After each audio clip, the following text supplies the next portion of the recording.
हरियाणा में आखिर कितने फर्जी वोटर्स हैं?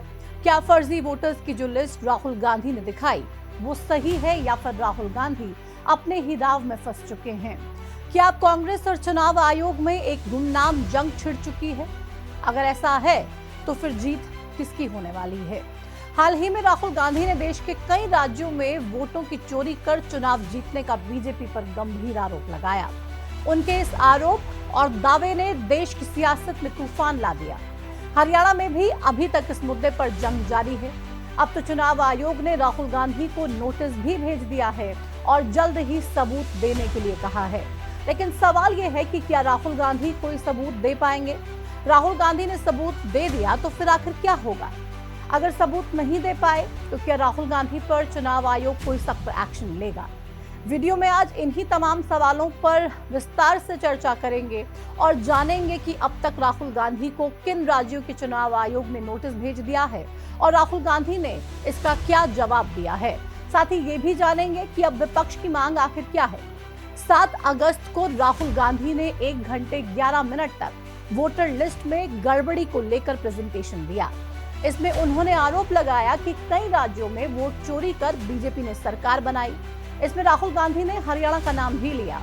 हरियाणा का मैप दिखाते हुए राहुल गांधी ने कहा कि 2024 में हुए विधानसभा चुनाव में कांग्रेस 8 सीटों पर महज 22,779 वोट से पूरा स्टेट हार गई। हरियाणा की एक विधानसभा में 1 लाख वोट बढ़ गए। ऐसे में आप ये सोच सकते हैं कि यहाँ कितना फर्जीवाड़ा हुआ होगा। राहुल गांधी के इस बयान के बाद अब हरियाणा राज्य चुनाव आयोग ने राहुल गांधी को नोटिस भेज दिया है। हरियाणा के मुख्य निर्वाचन अधिकारी श्रीनिवास ने राहुल गांधी को नोटिस भेजते हुए कहा है कि राहुल गांधी 10 दिनों के अंदर अपने हस्ताक्षर किया हुआ शपथ पत्र कार्यालय में सबमिट करें ताकि जनप्रतिनिधित्व अधिनियम 1950 और मतदाता पंजीकरण नियम 1960 के तहत जरूरी कार्रवाई शुरू की जा सके। आपको बता दें कि यहाँ जिस जनप्रतिनिधित्व अधिनियम 1950 का जिक्र किया गया है वो एक महत्वपूर्ण कानून है जिसके तहत मतदाता सूची में नाम शामिल करने, हटाने या फिर संशोधन के लिए प्रक्रिया और आपत्तियों का निपटारा किया जाता है। अब हरियाणा राज्य चुनाव आयोग ने राहुल से जवाब मांगते हुए इसी कानून के तहत कार्रवाई करने की बात कही है। उधर कर्नाटक चुनाव आयोग ने भी राहुल गांधी को कुछ इसी तरह का नोटिस भेज दिया है।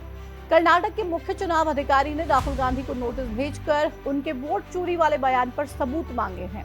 उन्होंने कहा है कि राहुल गांधी वो सभी दस्तावेज उपलब्ध करवाएं जिनके आधार पर उन्होंने ये आरोप लगाए ताकि विस्तृत जांच की जा सके। इसके अलावा इलेक्शन कमीशन ऑफ इंडिया ने भी राहुल गांधी से सबूत पेश करने के लिए कह दिया है। चुनाव आयोग ने कांग्रेस नेता राहुल गांधी से कहा है कि वो वोट चोरी के अपने दावे को सही मानते हैं तो हलफनामे पर साइन करके हमें दे दें। अगर उन्हें अपने दावों पर भरोसा नहीं है तो देश से माफी मांगे। अब सवाल ये है कि राहुल गांधी ने चुनाव आयोग के इस बयान पर आखिर क्या जवाब दिया। दरअसल राहुल गांधी अभी भी अपने बयान पर टिके हुए हैं। उन्होंने कहा कि वोट चोरी सिर्फ चुनावी घोटाला नहीं बल्कि संविधान के साथ विश्वासघात है। देश के गुनहगार सुन लें, वक्त बदलेगा, सजा जरूर मिलेगी।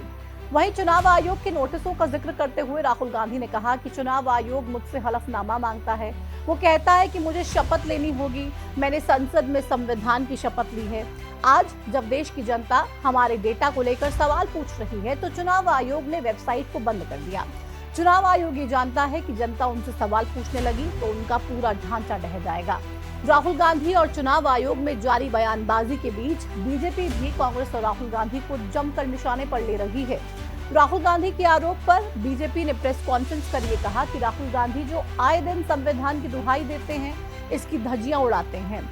इन दिनों देश देख रहा है कि सबसे ज्यादा संविधान विरोधी काम अगर कोई कर रहा है तो उसके सरगना भी राहुल गांधी ही हैं। वहीं हरियाणा के मुख्यमंत्री नायब सैनी ने राहुल गांधी के आरोपों पर पलटवार करते हुए कहा कि लगातार हार से हताश कांग्रेस के शहजादे पहले संविधान को लेकर और इन दिनों वोटर लिस्ट को लेकर देश भर में झूठा एजेंडा फैलाते रहे हैं। हरियाणा विधानसभा चुनाव में 8 सीटों पर 22,779 वोटों के अंतर से कांग्रेस की हार को वे चुनावी गड़बड़ी का बहाना बना रहे हैं। अगर यही 22,000 वोट बीजेपी को मिले होते तो हम कम से कम 10 सीटें और जीत सकते थे।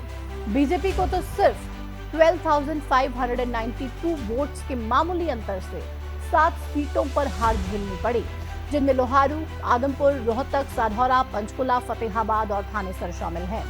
सीएम नायब सैनी ने जिन सीटों का जिक्र किया है, हम अपनी पिछली वीडियो में उन सीटों के बारे में आपको विस्तार से जानकारी दे चुके हैं। अगर आपको ये जानना है कि विधानसभा चुनाव के दौरान बीजेपी और कांग्रेस में किन सीटों पर सबसे कम मार्जिन से जीत हार हुई है, तो आप हमारी उस वीडियो में जाकर वो तमाम डिटेल्स देख सकते हैं। फिलहाल हम वीडियो में आगे बढ़ते हैं। वोटर लिस्ट में गड़बड़ी और वोट चोरी के आरोपों को लेकर विपक्ष का विरोध लगातार जारी है। सोमवार को जब संसद की कार्यवाही शुरू हुई तब भी विपक्ष ने खूब हंगामा किया। इसके बाद संसद के बाहर विपक्षी नेताओं ने प्रदर्शन किया और ईसी दफ्तर तक मार्च निकाला। मार्च संसद के मकर द्वार से शुरू हुआ। 300 सांसद हाथों में बैनर लिए इलेक्शन कमीशन के ऑफिस की ओर आगे बढ़े। रास्ते में कई जगह पर पुलिस ने बैरिकेडिंग्स भी कर रखी थी, जिस पर चढ़कर कई सांसद आगे बढ़ने लगे। हालांकि बाद में राहुल गांधी, प्रियंका गांधी, अखिलेश यादव समेत कई विपक्षी सांसदों को पुलिस ने हिरासत में ले लिया। इस दौरान राहुल गांधी और प्रियंका गांधी ने कहा कि सरकार कायर है और डरी हुई है, हमें एक साफ वोटर लिस्ट चाहिए। वहीं अब विपक्ष की मांग है कि न्यायपालिका को इस मामले में दखल देना चाहिए। चुनाव आयोग को चुनाव की रक्षा करनी चाहिए, न कि किसी पार्टी को जिताने का माध्यम बनना चाहिए। बहरहाल वोटर लिस्ट और वोट चोरी के आरोपों को लेकर देश भर में जोरदार बहस छिड़ी हुई है, जिसका फिलहाल कोई अंत नजर नहीं आता है। लेकिन सवाल उठता है कि अगर गड़बड़ी हुई है तो फिर जिम्मेदार कौन है और क्यों चुनाव आयोग इसकी जांच अपने स्तर पर नहीं करवा रहा है।